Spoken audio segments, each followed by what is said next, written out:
Ayan, dun sa previous vlog ko na SL39 no mga ka-hybrid, so hindi natin na-updatean yun kung ilang po yung kanilang na-harvest. Pero nakita natin doon mga ka-hybrid dun sa previous vlog ko na SL39 na ripening stage ay wala po tayo nakitang mga bacterial leaf blight, stem borer, yung mga ka-hybrid. Talagang masasabi ko po na rekomendado po ito sa wet season.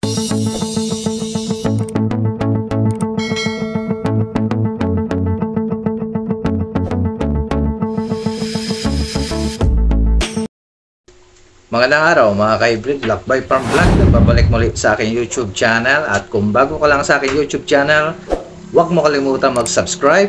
I-hit mo na rin ang notification bell para lagi po kayong updated sa mga bagong uploads at mga videos natin. So for today's vlog mga ka-hybrid ay pag-uusapan po natin yung nagbida nitong nakaraang dry season ng mga ka-hybrid.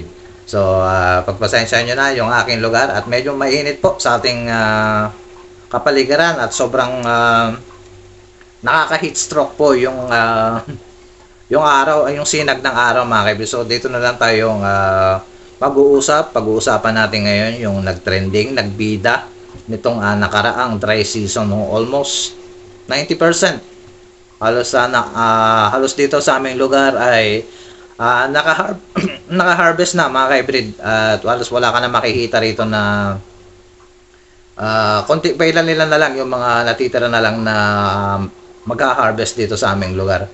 So yan, dako na tayo mga ka-hybrid dun sa nagbida nitong nakaraang dry season. So ano po yung tinutukoy kong nagbida ng mga ka-hybrid? At palagi itong farmer na to ay talagang grabe mga ka-hybrid yung kanilang diskarte, yung protocol kung bakit sila nakakaani ng ganon. So yung nakarang vlog nung dati, although na-interview na to, yung na kanyang harvest ay dun sa kanyang tanim na SL20 ay naka 339 po siya mga ka-hybrid. So hindi ako nagkakamali. So ito po yon yung kanyang performance sa kanilang lugar. Dahil nga ay siya po yung nag-trending at nagbida top 1 na farmer na naka-harvest po ng above talagang maximum yield dun sa kanilang area ng mga ka-hybrid. So talagang itong farmer na to tinutularan natin mga ka-farmers na katulad din namin ng mga ka-hybrid na gusto rin namin makita din kahit na nung dati namin ay umaani po kami ng around 200 din, naka-experience din kami nung dun sa NK 50-17 at yung mga nakaram namin ay umabot lang ng 150, 160, tapos yung NK 200 46 plus yung itong huling dry season yung SL19 ay naka 192 lamang po kami doon mga ka-hybrid. Pero at least talagang okay na rin, goods na rin mga ka-hybrid. Pero itong farmer natin na to ay walang iba kundi si Sir so ayan, medyo inano ko na siya, si Sir Danilo Bolos from Barangay Tagpos, Santa Rosa, Nueva Ecija po mga ka-hybrid. So dito rin sa aming lugar yung mga ka-hybrid. So dito lang sa amin ay Gimba, sa kanila Santa Rosa mga ka-hybrid. So talagang pagdating dito sa talagang bida sa mga bida sa pagsasaka ay talagang dito sa Nueva Ecija po makikita lahat ng mga magagaling na magsasaka mga hybrid. So pero pagdating naman sa magsasaka wala naman perfect talagang experience lang talaga mga hybrid. So katulad ni Sir Danilo, so shout out po sa inyo Sir Danilo Bolos at congrats po sa inyong naani sa Super Hybrid Rice na SL39 mga hybrid. So ngayon ay pag-uusapan natin mamaya yung kanyang na-harvest mga ka-hybrid. Pero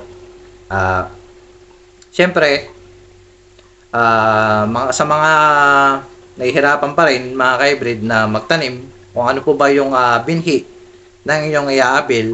So pakisama po ito sa listahan mga ka-hybrid itong Super Hybrid Rice ng SL39 ng SL Agritech na may NSEC RC name na 718H mga ka-hybrid. So ito po ay para sa inyong kaalaman, ang SL39 ay talagang matibay po ito sa hangin at sa sakit din mga ka-hybrid. So pagdating naman din po sa eating quality ay hindi po ito panisin no mga ka-hybrid. So panahon natin ngayon sobrang init.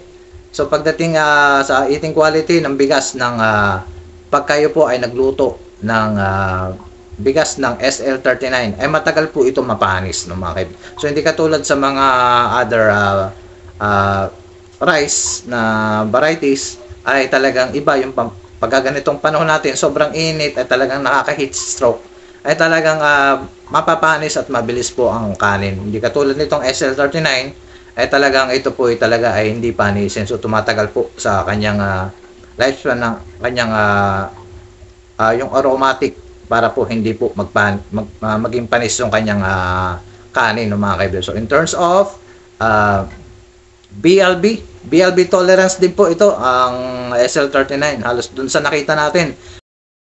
At dun sa previous vlog ko din na flowering states na SL39 ay hindi ko na rin po kayo na-update doon sa kanilang harvest dahil po ay medyo busy po tayo at syempre nakakaya naman po sa inyo na i-share.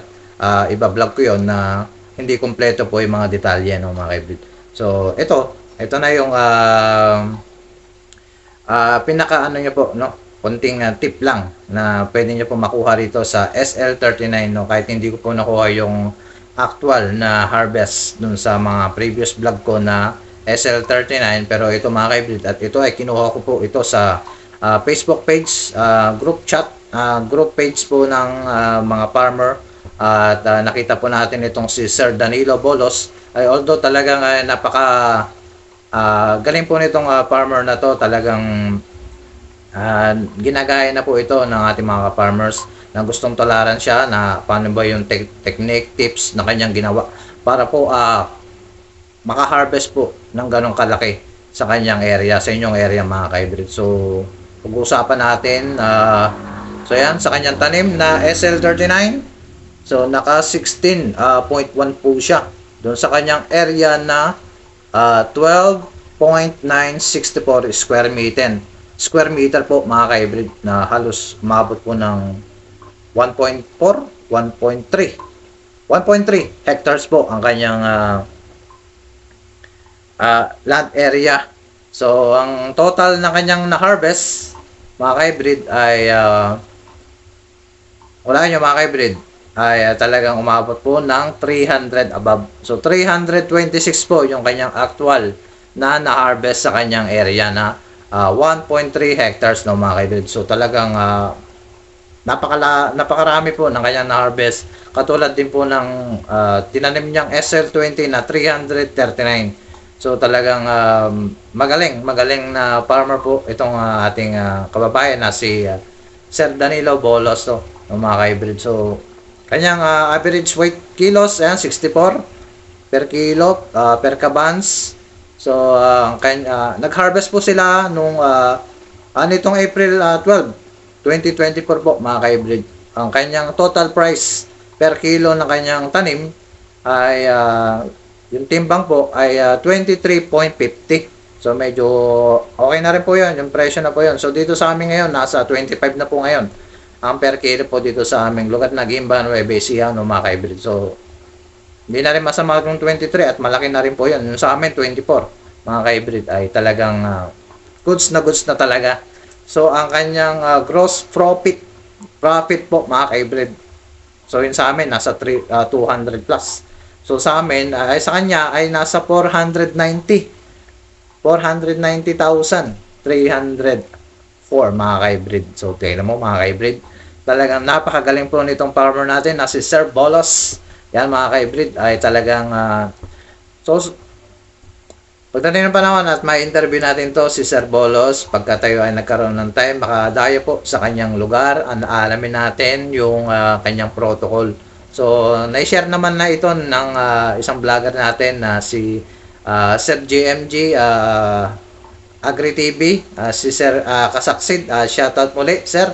Yan, siya po yung unang naka-interview po dito kay Sir Danilo Bolos. So susunod ay coming soon na talagang ma-interview natin to si Sir Bolos, no.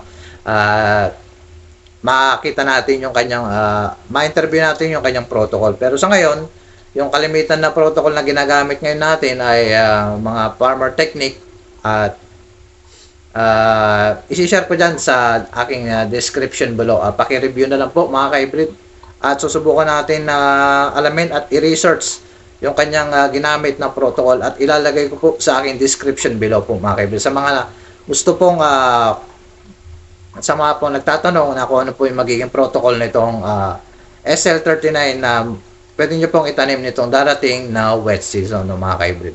So ayan muli ay sa mga nagbabalak na magtanim, nahihirapan, mag SL39 ka na. At sa mga nagtatanong kung magkano po ba ang per pack ng itong SL39. So ngayon ay umabot po ito nasa 1,150. So depende po sa inyong lugar. At ito po ay mabibili sa suki nating agri-supply at ito po ay kalat na po sa ating mga lugar. Itong mga SL varieties ng mga ka-hybrid. At every 3 kilos po ang per pack po, yung 1,150 po ang kanyang presyo, no, mga ka-hybrid. Sa mga nagtatanong sa akin kung saan po pwede bumili, meron po akong binlog dyan. Ito po yon ay dyan po at marami po silang available na mga SL varieties po natin. So visit lang po kayo rito sa aming lugar sa Guimba, Nueva Ecija at marami pong bilihan dito ng mga SL Agritech dito po sa mga pwede nyo pong mabili rito sa aming lugar ng mga ka-hybrid. So yan mga ka-hybrid at konting tip na may share ko po sa inyo ay ito. Yung kanyang ginamit na yung unang-una na talagang hindi alam ng mga farmers, wag mong susunugin yung dayami.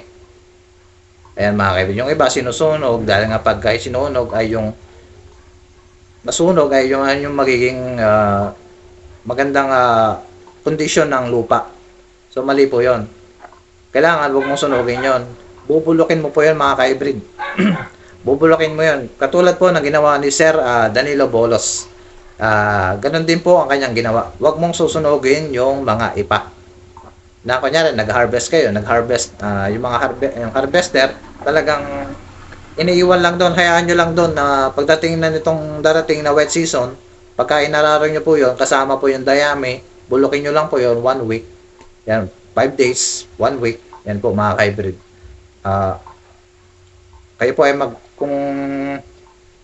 tapos pagka maganda po yung pagkakalan prep ay mag-spray po kayo ng mga soil conditioner. Yan po yung makakatulong mga ka-hybrid sa inyong lupa para po mas masagana po ang inyong anim mga ka-hybrid. So yan ang congrats po kay Sir Danilo Bolos ay umani po ng 322 kabans sa kanyang area na 1.3. Mga ka-hybrid, sana po sa ating mga ka-farmers ay makaani na rin po ng ganitong higher yield sa kanilang area kahit mga around 160 above. Okay na yun. Goods na po yun mga ka-hybrid. So yan lang mga ka-hybrid yung konting may share ko po sa inyo na pwede po makatulong sa ating mga baguang farmer po natin na pwede po sila makaani ng higher yield sa kanilang area ng mga ka-hybrid. So yan lang mga ka-hybrid at shoutout po sa lahat ng mga sumusuporta po sa aking channel, sa walang sawa po na paggabay nyo po sa aking channel. At don't forget to subscribe, i-hit na notification bell para lagi po kayong updated sa mga bagong uploads at mga videos natin. So, ingat po at God bless.